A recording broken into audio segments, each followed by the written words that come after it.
ගිලෙම් ඔබේ ගුණමෝදේ විනින් ඔබේ දම්සාදේ වනින් වනින් ඔබ පාදේ තිලෝ වග බුදු සමිදේ තිලෝ වග බුදු සමිදේ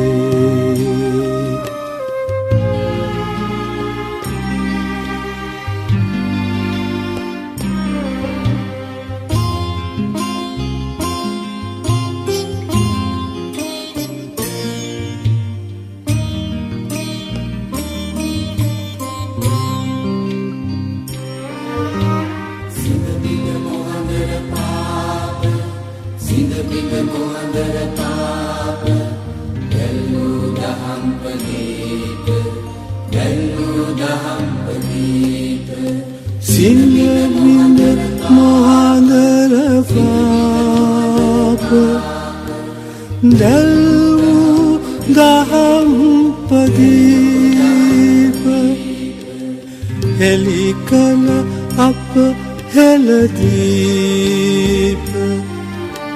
තිලෝ වග බුදු සමිදේ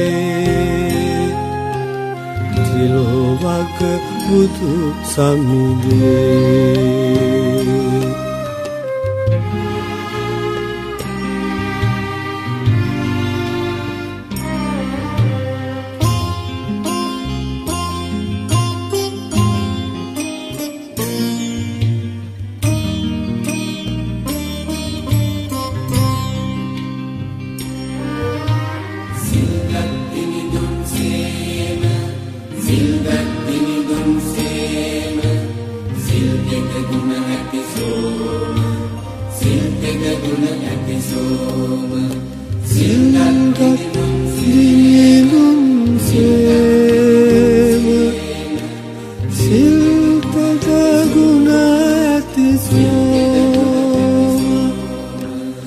සත අට පෑ මව්පේම තිලෝ වග බුදු සමිදේ අවසර සොයිනස් මේක විස්තරය කිව්වොත් ඔබ වහන්සේ නම් මොකද්ද සර්? මම උඩලමත් තේරතනක් කියනවා. එහෙම සොයිනස්. එතකොට මේක මුලින්ම වංශ කතාවල සඳහන් වෙන විදිහට මුලින්ම ඉදි වෙන්නේ මහා දාටික මහානාග ලංකාවේ 28 වෙනි රජතුමා. එහෙමයි සර්. අතේ. එතකොට ක්‍රිස්තුපූර්ව දෙවෙනි සියවසේ. එතකොට දැන් මේ ඔයගොල්ලන් දකින්න පැරණි විහාරකේ ඒකාට හා සම්බන්ධයි. එතකොට මේ පිළිම හඳුන්වනවා බුදු කෙනෙක් රහතන් වහන්සේ කෙනෙක් හැටියට ඉස්සරහා තියෙන පිළිම. ඊළඟ පිළිම දෙක විහාර මහා දේවිත් කාවන්ත සැටේ ජනමතය. පුරාවිද්‍යා මතය තමයි අවුලිකිත ඉස්සර බෝසත් පිළිම දෙකක් හැටියට. එතන මේ පිළිම නිර්මාණය වෙන්නේ චන්ද්‍රකාන්ති පාසාන කියන ගල් වර්ගයෙන්. හඳෙලට දිස්න ගන්න.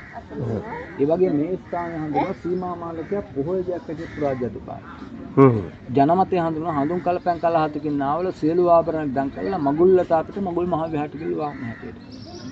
සාකන් තමයි නෛරූප දෙයක් කරලා තියෙන සීමා කළා තියෙන ජනමතයට ඉදින් සිද්ධ වෙනවා. එහෙමයි සර්. ඒකට පඬු බැඳලා තියෙන ප්‍රාර්ථනා කළ හැටියට. ඒ වගේ මේ අවට ගම් හැදෙන මේ අස්මුවට කාකවර්ණ හේවත් කාවන්ත සත්මාගේ රාජ්‍ය පාලනයක් තුන් තමන්ගේ නැන්දෙනගේ දූ කුමරිය තමයි දේවි කුමාරිය. එහෙම. ඇය බිලි වුණා කියලා දැනුවත් වුණාම කියන රකවල්ලා බලන් ඉන්න කුමරිය මාගමට පාව වෙනවා. ඒ අවස්ථාවේ රාජපුරුෂය කියන මේ පැත්තට පාව වෙනවා. රත්මා ඊට පස්සේ නියෝගයක් කරන උස්සස්ථානන් බලන් ඉන්න අට්ටාල ගහන් බලන් ඉන්න. කුමරිය මාගම කොහෙද පාව වෙන්නේ? එහෙම. අර අට්ටාල ගහන් බලන් හිටපු අය මුහුදයින් වල හේන් කරන් හිටපු අය හඳු මුදුන් උඩ ගස් උඩ පැල් උඩ එහෙම ගහන් හිටපු අය එයාලා කියනවා මේ පැත්තට පාවනවා. එහෙම. දීවරයන්. දීවර ගොඩ බස්සන මෙන්න මේ සිද්ධාස්ථානයේ අතීතයේ සොරවුතට. සොරවුවක් බහිස්ථානයේ තොටුපලක් ඇති වෙනවා. තොටුපල විශාල වරායක් බටපත් වෙනවා. වරායි විහාරස්ථානයක් කියනවා. තොට්ටලක විහාරය. මේ විහාරස්ථානට ගොඩ බස්සලා රාජපුරුෂයන්ට පණිවිඩය කියනවා. කොහොම රාජපුරුෂය ගිහලා රත්තුමාට කියනවා. රත්තුමා කියන යන්න ගින් බලන්න.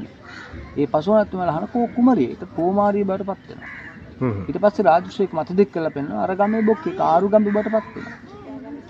ඔයගොල්ලන් නාන්නේ සිදු මහත්තුරු සර්පින් කරන්නේ මේ ස්ථානේ. අර ගමේ බොක්ක. ඔව්. ඒ වගේම තමයි අර අට්ටාල ගහම බලන් ඉඳි කට්ටිය.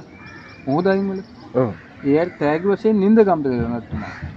නින්ද ගම් කෝම මණ්ඩබරික සද්දයක්, කූවක සද්දයක්, කලදොල මායින් කළ කඳු මායින්.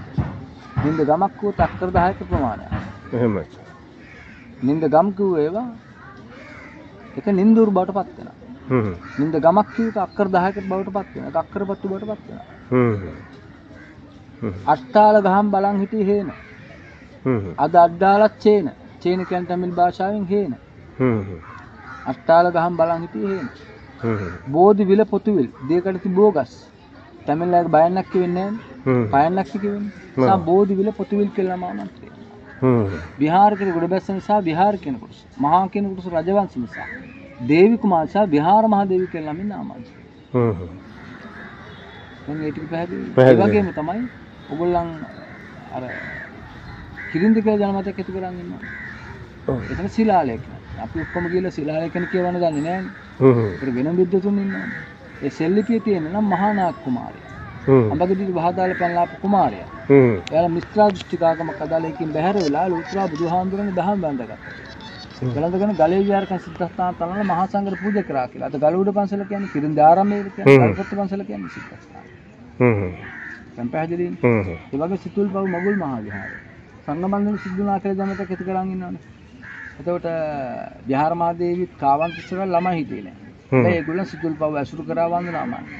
දවසක් ගිහලා රහතන් වහන්සේ මුණ ගැහිලා මේ විස්තර එක්කම රහතන් වහන්සේ කියනවා අර කුටියේ ඉන්න ගිලන් ඉන්න සාමණේර වහන්සේ ඉල්ලීමක් කරන මගේ කුසේ පිළිසඳ ගන්න. ඒ අවස්ථාවේ රහතන් වහන්සේ කියන මේ සාමණේර වහන්සේ කල්ප ලස්ස ගානක් පෙරුම්දම් පුරාගෙන ඉන්නේ. මතු බුදුගුණ මෛත්‍රී බුදුරන් වහන්සේගේ අග්‍ර ශා วก වෙන්නේ. ගිහින් ඉල්ලීමක් කරන්නේ. විහාරමාදේ ගිහින් ඉල්ලීමක් කරනවා. ඒ ඉල්ලීම බාර ගන්නවා. මගේ කුසේ කරලයක් වෙලා හට ගන්න. මෙලෙන් චුත වෙලා ගිහිල්ලා විහාරමාදේ කුසේ පිළිසිඳ ගන්නවා. ඒ තමයි දුටුගැමුණු කුමාරයා. ඉතින් මත දෙකකින් ඉන්නවනේ විද්‍යා කරපු කෙනෙක් කොහොමද බෝසත්ත්වෙක් වෙන්නේ කියලා. හැබැයි අපි වගේ කඩබුල කිනිසි අරගෙන තෝ කපනවා කොටනවා කියලා ගියේ නෑ. මහරහතන් වහන්සේලා 500ක් පෙට්ටු කරගෙන ධාතුන් වහන්සේ ඉදිරියෙන් තබාගෙන දානේ දීලා පිරිත් කියලා තමයි බුදු සාසනේ චිරස්සති වෙනින් තමයි කටයුතු කළේ. එතකොට ඒ කල්ලේ නිමා කළා ඇවිල්ලා මහරහතන් වහන්සේලා ආවන ඔබ වහන්සේලාට විනය කර්ම කරගන්න බැරි වෙන්නේ තියෙන ප්‍රශ්න නිසා. අර සලස්මක් දෙන්න පොයයක් අල්ලනවා. මහරහතන් වහන්සේ නමක් ඉර්ධින් වැඩම කළා දිව්‍ය ලෝකෙට දිව්‍යාංගනාවට පහළ වෙච්ච සලස්ම ගෙනත් දෙනවා. ඒ තමයි ලෝවා මහපාය. නිධ්‍යාන සතපිලා ඉන්නකොට රත්මාට හිතෙනවා කොහොමද අපි මේ මහා සායයට ගඩොල් බවන්න මේ තරම් කර්තව්‍යයක් මම කොහොමද කරන්නේ මේ ගඩොල් නිර්මාණය කරන්නේ. එහෙමයි. එහෙම කළා කල්පනා කරනකොට සක්‍ර දෙවියට මේක දැන සක්‍ර දෙවියා කියනවා විෂ්ණුකම් දෙවියන්ට ගඩොල් මවන්න. ගඩොල් මවලේ උල්ලා ඊට පස්සේ වැද්දෙක් යනවා හැමදාම කැලේට. ඊට පස්සේ කියනවා හොඳයි වැද්දෙක් යනවා කැලේට. වැද්දට පෙනී ඉන්න තලගොයෙක්. දිව්‍යාංගනාවක් තලුගෙක් විලාසයෙන් පෙනී ඉඳලා ගඩොල් ගස්සට රිංගනවා. ඒක දකින්න වැද්දා. වැද්දා ගිහින් අත්තුමාට කියනවා. අත්තුමා යාටම බාර දෙන මේක බලා ගන්න මහා සෑයට ගන්න. පැහැදිලි. ඒ වගේම ඔයගොල්ලන් ඔය දෙමටමල් විහාරේ අයියා මල්ලි විශ්කලා මල්ලි කියලා හැංගුණු තැන. සද්දාතිස්ස යන පෙට්ටියකින් කරපිටින් එළියට අපවත් වෙච්ච හාමුදුරුවෙක් විදිහට. මේක දකින්න දුටුගැමුණු කුමාරයා. දැකලා කියනවා බෑපම් මේක විරසන වෙලාවක් නෙමෙයි. රටසුවම් පුසරක අවස්ථාවක් රටේ යුද්ධයක් පවතුන කුඹුරු අස්සක් ගන්නවා. කුඹුරු අස්සද්දල විල මෙපලාත කන්දක් මුදු ගිහිල්ලා පෙන්නනවා. අයියා කියනවා දැන් නම් ඇතිමලේ කියලා. ඒක ඇතුමලේ බටු විහාරය. ඒකයි වෙල්ලස්ස කියලා. වෙල්ලස්සක් වගා කරනවා. ඒ වගේම තමයි ඔයගොල්ලන් විහාරයකට උඩ බැස්ස නිසා විහාර කියන කොටස. මහා කියන කොටස රජවංශ නිසා. දේවි කුමාර සහ විහාර මහ දේවි කියලා නම් නාමයි. ඒ වගේම තමයි ඔයගොල්ලන් කැලණිය කියලා හිතේ තියාගෙන ඉන්නවනේ. මයංගන නාගදීපං කල්යාණම් පදලාංචන. මයංගන එක්කමත් නාගදීපක්. මයංගන නාගදීපං කල්යාණම් පදලාංචන. කල්යාණම් කැලණිය ආසිත. ඒක කියන්නේ කවුද? අපි මහාචාර්යවරු නෙමෙයි. මහාචාර්යවරු දෙන්නෙක් කියනම ඒ ලංකාව තුල ශ්‍රේෂ්ඨ දෙන්නේ කවුද? රාජසෝම දේවරු. පුරාජා චක්‍ර තෙල්ලාවල මේදාහම්තුරු. මේ දෙන්නව සඳහන් කරන කැලණිය. ඒ වගේම මරුණ ජස්ටින් නැන්තනි. එයත් කියනවා කැලණිය කියන්නේ මෙන්න මේ කුඹුකම් වල ආසිත. ඒතර සියලු ඒ සාධක ශිලාලේඛන මන්නාගේ පබ්බත විහාරය ශාස්ත්‍ර වල හඳහම් බලපු තැන සරුවරී කුමරිය ඒ නම් සඳහන් වෙනවා විහාර මහ දෙවියම කියන්නේ සාධක සියල්ල දැන් මේ පැත්තට යොමු වෙලා ඉවරයි. ඒතර දැන් පැහැදිලි නිසා මේ බොරු දේවල් මවලා තමයි වැඩිපුර අපි කාවද්දගෙන හිතට කාවද්දගෙන ඉඳලා තියෙන්නේ. එහෙමයි ස්වාමීන් ඒ වගේම තමයි කොට්ටියාරම්පත් කෝටියක් ආරක්ෂානාසන උතුරු නැගෙන හිල. වහන්සේ. අද අපිට වෙල්ලස්සෙත් නැහැ. කෝටියක් ආරක්ෂානාසනත් නැහැ. තේ නසින් ලබද ප්‍රදේශයක්. උගුල්ලන්ගේ පළාත්වල වගේ දාන දෙන්න එකක්, කැඳ එකක් දෙන්න, කොට්ටමල්ලි එකක් දෙන්න උදේ පාන්දර කෙනෙක් නැහැ. මේ ඔය එන යන පින්නතුගේ රුපියල 50 100 1000 500 හාල් කෙලක පොල් ගෙඩියෙන් සීනි කරගෙන ගොඩනගෙන විහාරස්ථානයක්. දැන් මේ පිරිවෙන. දැන් වෙන තැන් වල නම් කොහොමද? මේකට එහෙම නැහැ. ඒ නිසා මේවා ගොඩනගන්නේ එහෙමයි. ඕක තමයි ඇත්ත තත්ත්වය. තාත්තේ එතකොට සයනස මෙහෙට තමයි මේ විහාරමාදේවි ගොඩ බහැලා තියෙන්නේ. එතකොට තැනක් තියෙනවද ඒ ගොඩ බහැපු ආපු පටුලක් එහෙම නැද්ද මොකද? නෑ එහෙම ලකුණක් නෑ. එහෙම ලකුණක් නෑ. පුරාවිද්‍යාව මේකේ සෙල්ලිපි මොනවද හම්බ වෙලා තියෙනවද? මේකේ සෙල්ලිපි තියලා තියෙනවා, අස්ථානගත වෙලා තියෙනවා අතීත සෙල්ලිපි. එතකොට ඒ වගේම තමයි මේකට බලපෑම් මේවට ඇති වෙන අනිවාර්යයෙන්. ඔව්. ඒ නිසා තමයි මේවා අතීතයේ යටපත් වෙලා තියෙන්නේ. එහෙමයි. කොහොමත් මේක අතීතයේ දැන් අක්කර 7264ක් කරනවා. 274ක් කරනවා. 74 30ක් වෙනවා. 30014ක් වෙන මට්ටමට ආවන්නේ. ඊට පස්සේ අරගල භූමිය පටන් ගත්තා මම. එහෙම වෙලානේ මේ මට්ටමට ගෙනාවේ. කොහොමත් තවත් ගොඩක් දේවල් විසඳ ගන්න තියෙනවා. විසඳ ගන්න ඕන සාසන පැත්තෙන්.